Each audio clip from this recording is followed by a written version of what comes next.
Yo, what is up there, guys? At the Wiz, back at it again with another Rapunzel's Tangled adventure video right here, right now. So let's get right to it. You know, it's always nice to look back and see how far you've come, and that's exactly what we're going to be doing in this video. What we're checking out is a concept art used by the Tangled crew to pitch the idea of Tangled the series, and man, there is so much you can get from this one image alone. Just the vibe and the feel, the tone, especially when we already know everything that already happened in this show. Yo, there's a lot of foreshadowing, a lot of new interesting stuff as well. So what we're going to be doing, of course, is analyzing the image. We're going to go ahead and start on the left hand side and make our way to the right hand side. So interestingly enough, the left hand side, I like to call it the side of light, mainly because, you know, we've got the sun in the back, and of course we've got good old Corona in the background as well. So if we go ahead and take a look at some characters, you might recognize a few familiar faces, one of them being Shorty, who is really catching some air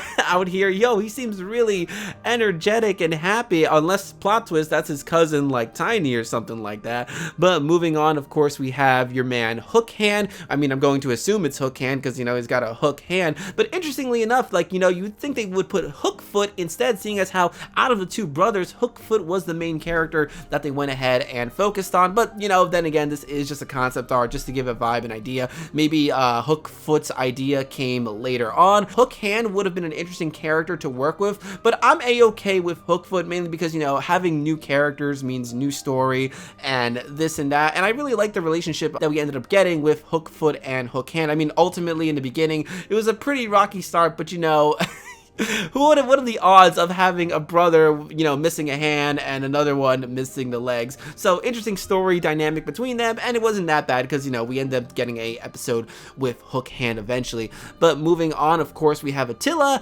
and I'm going to assume next to him is Vladimir. And what I find really interesting about all these characters so far is that they're all wielding a frying pan. Yo, I'm telling you, since Eugene is captain of the Royal Guards, he needs to make frying pan a mandatory weapon. I mean, hey, you never know when another demonic demon from another dimension might come in, and, you know, you're just gonna smack him with it.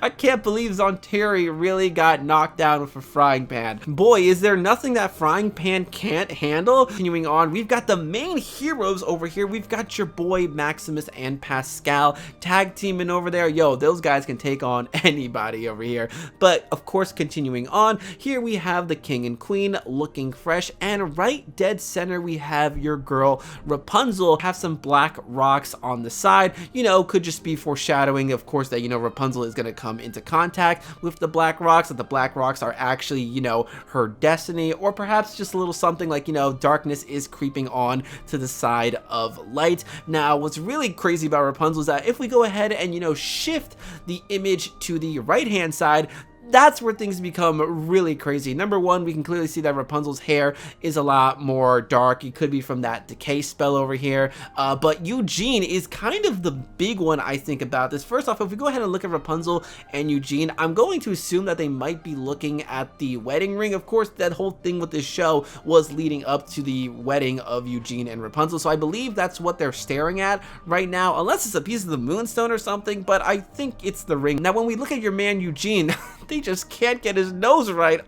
I don't know if it's actually supposed to look like that, but his nose, I'm telling you, there's always something going on with that. But wow, when you look at Eugene and his position, it tells so much, especially for the people that have watched the show like, you know, us. With a proper understanding, we can actually deduce that it might symbolize, you know, Eugene's heritage of actually being royalty and coming from the Dark Kingdom. And interestingly enough, you know, right behind Eugene, we have exactly that. We've got the Dark Kingdom, we've got, like, you know, a dark sky, dark moon type of thing, and right behind Eugene, I believe, is King Edmund himself, who basically looks a little bit the same for the most part.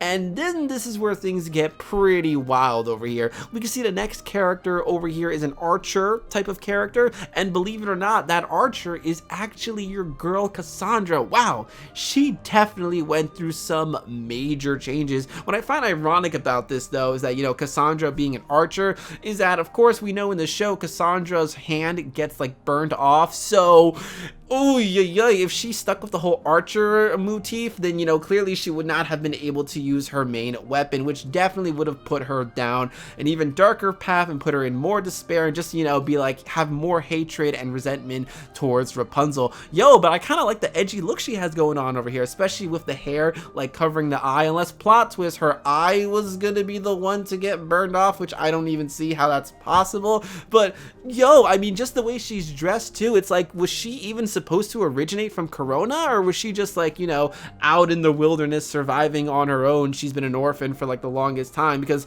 you know, technically Mother Gothel did abandon Cassandra for Rapunzel, or maybe she originated from the Dark Kingdom. I don't know, but just the design alone, it's like, it's so different from what we're used to. Like, you're telling me this is Cassandra the Handmaiden over here? Wow, who really knows? But having her on the right hand side is definitely appropriate, seeing as how her path does become very dark towards the end, when, you know, obviously she gets the happy-go-lucky life, but it's a pretty dark road to get there. Moving on, next to Cassandra, we have a bunch of other characters, and out of all of them, the one that I surprisingly find the most interesting is the wolf. Like, it makes me think perhaps the wolf was always meant to be Cassandra's little animal companion instead of your man Owl. I mean, I'm cool with Owl, but a wolf definitely would have been interesting, and I think it kind of would have worked with Cassandra's whole archer type of style. But then again, also, I think an owl would have worked perfectly fine. Out of the owl and the wolf, I'm kind of glad they did the owl, because the owl is a little bit more different. Like, you know, we already got your man Maximus with the 4 legs over here. He's all good. And owl, you know, can fly and is a lot more convenient than I would say a wolf. But a wolf can howl, so signaling people, I mean, I don't know, whichever one. But all these other characters, it's kind of hard to tell who they are. They kind of look a little bit familiar, like some of the other characters, but not really too much that I can get out of. Like that girl with the blonde hair, Adira, maybe? I really don't know. There's only so many characters, unless, you know, Stallion, or maybe even, surprise, surprise, those 2 characters are actually supposed to be Angry and Red. Yo, that's actually really funny if Red was supposed to be a wolf, because she ended up having this whole werewolves thing going on with her. So I don't know, possibility. But a lot of these guys we definitely did not see in the show over here. But I mean, guys, that is basically it for this video. This is a really awesome concept art for Rapunzel's Tangled Adventure, and I definitely want one of these. Like, you know, I gotta frame this and put this somewhere. Where can I get a copy of this? So guys, what I want to know in the comment section below is, you know, A, what do you think of the concept art used to pitch the idea of Rapunzel's Tangled Adventure? What do you think of Cassandra's, like, you know, original base design? You got any theories, ideas of why she looks like that? Maybe she was gonna have a little bit of a different history behind her. So guys, leave all your comments in the comment section below, and if you like the video, make sure to give it a big massive thumbs up, as it helps me and the channel out quite immensely. If you aren't already, definitely follow me on my Twitter account, same thing as my YouTube channel, which is Ed the Wiz. So until next time, guys, I'm gonna go ahead and say bye, pal. We'll see you soon.